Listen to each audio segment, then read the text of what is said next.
हाथ पकड़ती हैं, कहती हैं वो भी तो ब्राह्मण ही था जो पत्र लेकर के आया था तुम्हारे मेरे विवाह के लिए। इस ब्राह्मण के ऊपर बड़ा दया आ गई। तुम सब दे दोगे तो तुम रहोगे कहां?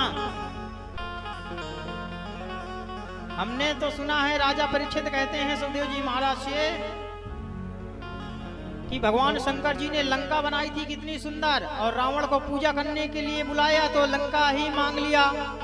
भगवान कितने दयालु हैं कि अपनी लंका ही दे दिया।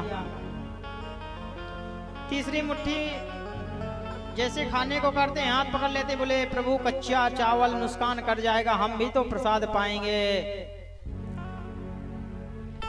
सबने प्रसाद पाया थोड़ा थोड़ा, और पूरे रात दरबार हुआ।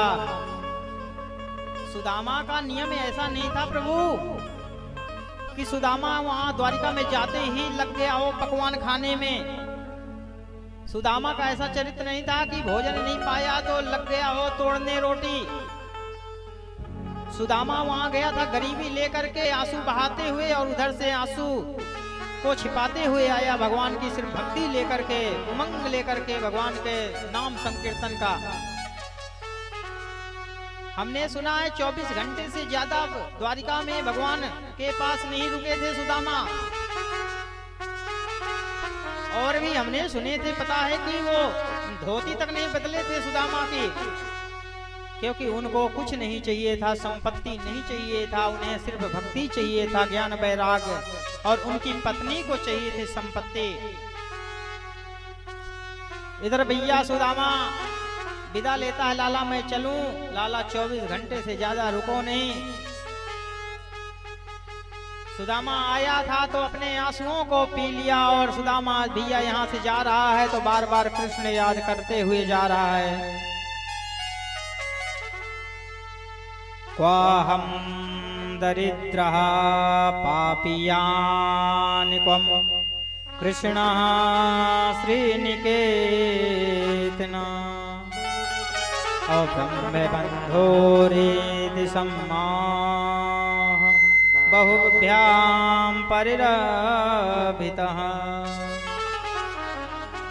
कहाँ तो मैं दरिद्र पापी और कहाँ लक्ष्मीपति मेरा मित्र कृष्ण। अरे वाह रे कन्हैया, ऐसी कृपालु मैंने कहीं नहीं देखा, ऐसा करुणा रूपी मैंने कहीं नहीं देखा। कृपा का वास्तविक रूप तो तुम गोविंद हो। ऐसे सोचते सोचते सुदामा जी आ रहे हैं। 6 महीना जाने में लगे और 6 महीना आने में। सुदामा जैसे ही अपनी कुटिया वाली जगह में पहुंचते हैं तो सुदामा मंदिर को देखते हैं और देखते हैं ये क्या है। वहां लिखा हुआ है कि सुदामापुरी। सुदामापुरी, सुदामा कहते हैं यहाँ तो एक झोपड़पट्टी थी, ये कहाँ हो गई? हो सकता है कोई सेठ ने बनवा लिया हो अपने नाम से। नौकरों से कहते हैं भैया जो पहरेदार थे, बोले ये कौन सी नगरी है? बोले सुदामा नगरी है। ये यहाँ का राजा कौन है? बोले सुदामा जी हैं। कहाँ गए? वो बोले द्वारिका गए भगवान कृष्ण से मिलने।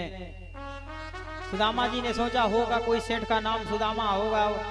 अच्छा चलो एक बार और देखता हूँ कि इसमें अगर मेरी पत्नी होगी, मेरा ये पत्नी को बुलाए तो भैया पत्नी पहले किस तरह से थी, आज पत्नी का स्वरूप हम बताते हैं कि आज 10-10 पटरानियां साथ में चल रही हैं और पटरानी साथ में 10-10 लगी हुई हैं।